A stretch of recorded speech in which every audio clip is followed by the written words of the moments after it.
Pak Sam, selamat siang. Siang, Kang. Mohon memberikan keterangan informasi buat publik ya, khususnya Lipsus. Kurang lebih 2 minggu lagi pilkada serentak akan segera dilaksanakan. Mohon memberikan keterangan perihal di masa sosialisasi dan di masa kampanye, hasil pengawasan Bawaslu sejauh mana, temuan dari pengawasan dan laporan dari masyarakat. Ya, ini terkait apa dulu, Kang? Apakah terkait pelanggaran, temuan-temuan atau yang diindikasikan itu melanggar atau tidak?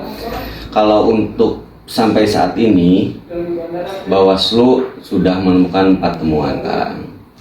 3 diantaranya terkait netralitas kepala desa dan itu sudah dilakukan penerusan ke PJ Bupati, dan yang satu lagi itu sudah diputus bukan merupakan tindak pidana pemilu karena tidak terpenuhinya unsur. Nah, terkait pelanggaran yang lain, misalkan di sini terkait pelanggaran pemasangan APK. Nah, sampai sejauh ini Bawaslu 2 bulan ke belakang lah, ada kurang lebih sudah menginventarisir terkait alat peraga kampanye yang tidak sesuai dengan Perda K3 dan tidak sesuai titik. Nah, kita pun sudah memberikan rekomendasi baik itu ke Pol PP maupun ke KPU. Tapi sampai sejauh ini kami belum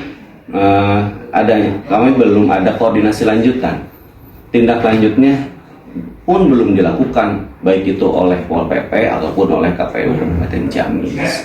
Bahkan kami pun sudah melakukan inventarisir lagi pasca pemasangan alat peraga kampanye yang difasilitasi oleh KPU. Kita pun sudah menginventarisir yang dilakukan oleh Panwascam dan PKD terkait APK yang melanggar tidak sesuai prosedur pemasangannya, baik itu Perda K3 ataupun PKPU. Yang jelas kami pun akan melayangkan rekomendasi kembali kepada Pol PP ataupun KPU. Masa kampanye sudah mau berakhir ya, jadi udah mepet gitu. Apakah penertiban akan segera dilakukan atau bagaimana? Ya, kami secara melihat ini sudah melanggar aturan dan regulasi, seharusnya cepat tanggaplah. Ketika kami sudah menginventarisir, melakukan rekomendasi dan saran perbaikan, sebaiknya ini harus segera dieksekusi. Jangan sampai penertiban ini dilakukan bersamaan dengan pembersihan nanti pada masa tenang, gitu kan. Jadi jangan seolah-olah ini dibiarkanlah. Kita berharap kita bekerja patuhi regulasi lah, gitu kan.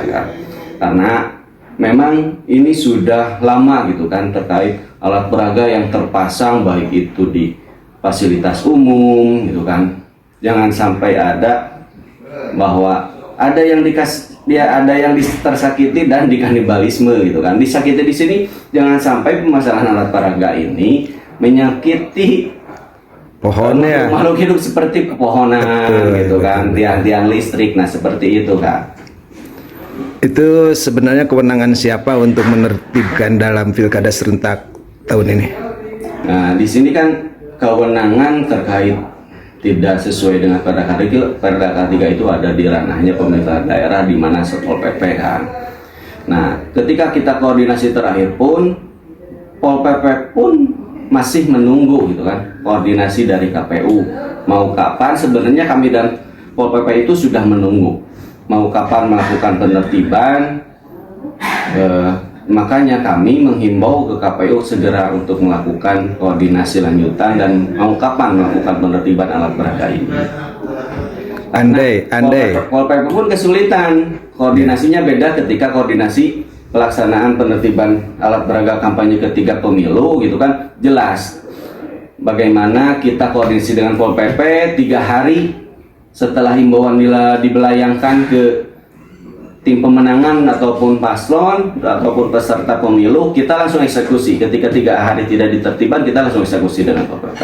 Walaupun di sini kewenangan untuk eksekusi melakukan penertiban itu ranahnya di Pol PP.